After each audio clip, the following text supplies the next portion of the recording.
May 3rd, 1961. This day, President Habib Bourguiba of the Tunisian Republic arrives in Washington on the personal invitation of President Kennedy for a state visit to the United States. President Bourguiba is the first chief of state to be invited by President Kennedy, who has hailed him as a dynamic leader and a courageous statesman. American President John F. Kennedy and Mrs. Kennedy arrive at the airfield to wait for the Tunisian leader.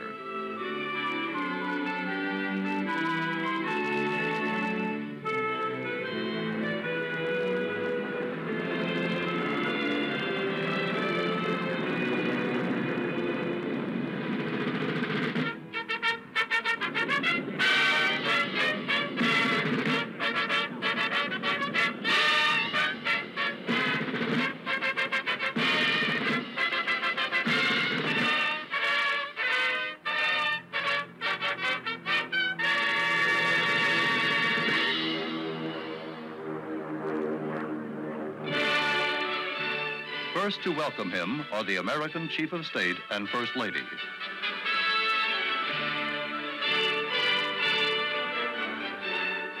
An immediate sympathy springs up between the wives of the two leaders, who greet each other in French. Among the top diplomatic and military dignitaries on hand to welcome the president are Secretary of State Dean Rusk and Mrs. Rusk.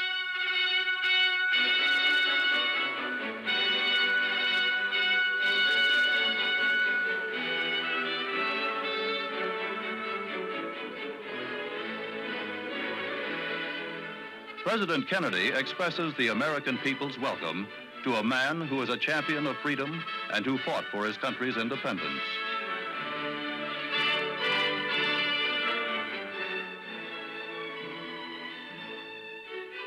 Following the warm reception at the airport, the presidential party leaves for the city of Washington.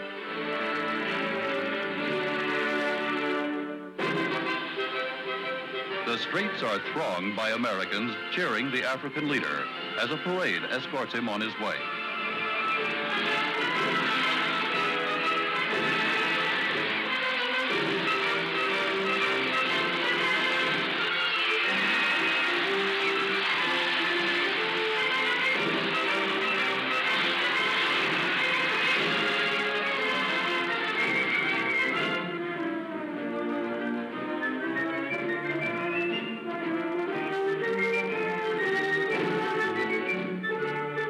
During their stay in Washington, President and Mrs. Bourguiba will make their home at Blair House, the residence of official guests of the American president. Later in the day, escorted by the American Chief of Protocol, Andrew Bittle Duke, the visitors set off on a drive around Washington.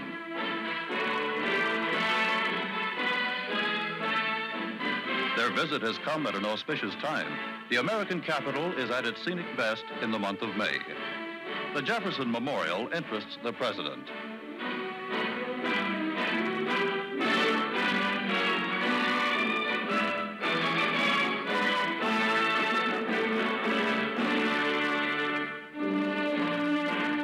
The Lincoln Memorial honors one of the best-loved American presidents.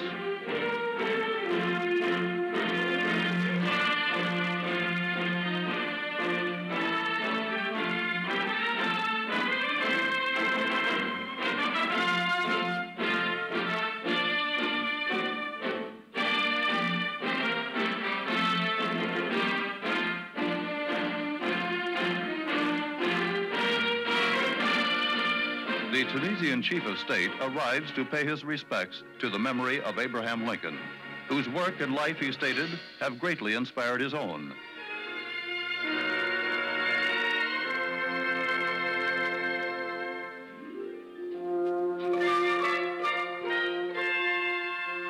As the party leaves, they see in the distance the memorial to America's first president, the Washington Monument.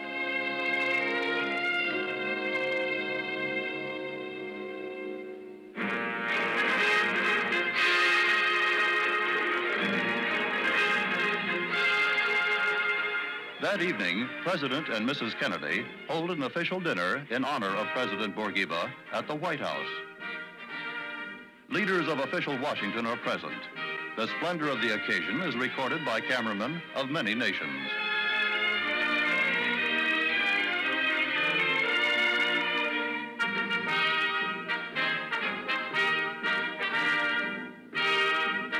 President and Mrs. Bourguiba are accompanied by Ambassador Habib Bourguiba Jr. and his wife. Vice President Lyndon B. Johnson and Mrs. Johnson. Assistant Secretary of State G. Menon Williams and Mrs. Williams, and United Nations Ambassador Adlai Stevenson arrive for the occasion. The two leaders and their wives greet the guests. At dinner, President Kennedy toasted President Bourguiba as a revolutionary who has turned his talents to bringing goodwill and peace to his people and to the people of neighboring countries.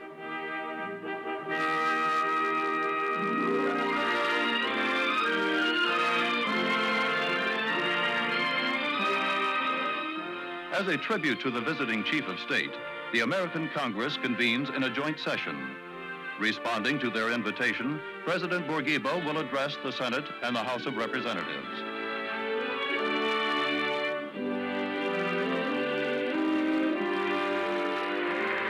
The elected representatives of the American people welcome President Bourguiba as a lover of freedom and humanity and a great world citizen.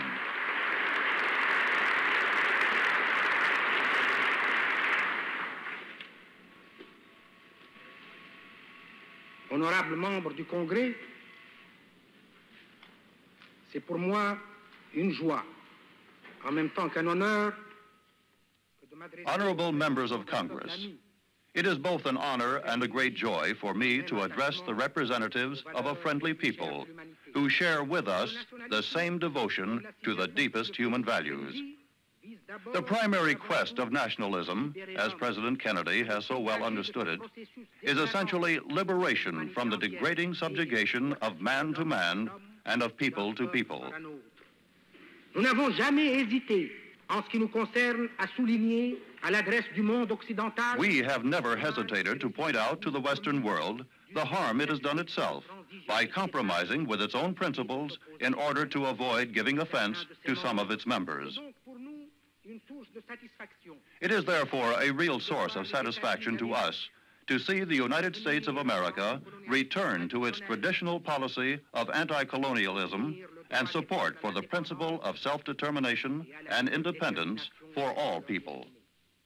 We have never ceased to proclaim our full and unqualified support for the struggle of our Algerian brethren for independence, or to translate that support from the moral to the material plane. Puissent les peuples tunisiens et américains affronter un avenir. May the Tunisian and American peoples look forward to a future in which these links will be even stronger, based as they are on understanding, respect, and affection. These excerpts, and indeed the entire speech, met with a warm response. The Washington headquarters of the American Federation of Labor, Congress of Industrial Organizations.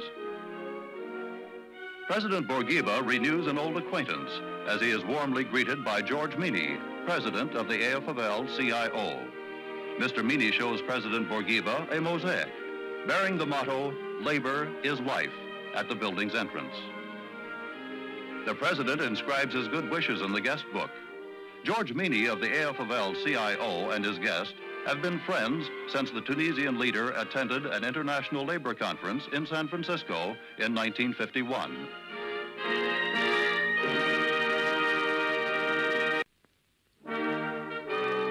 The Washington Mosque, which is also a center for Islamic studies, is among Washington's most picturesque structures.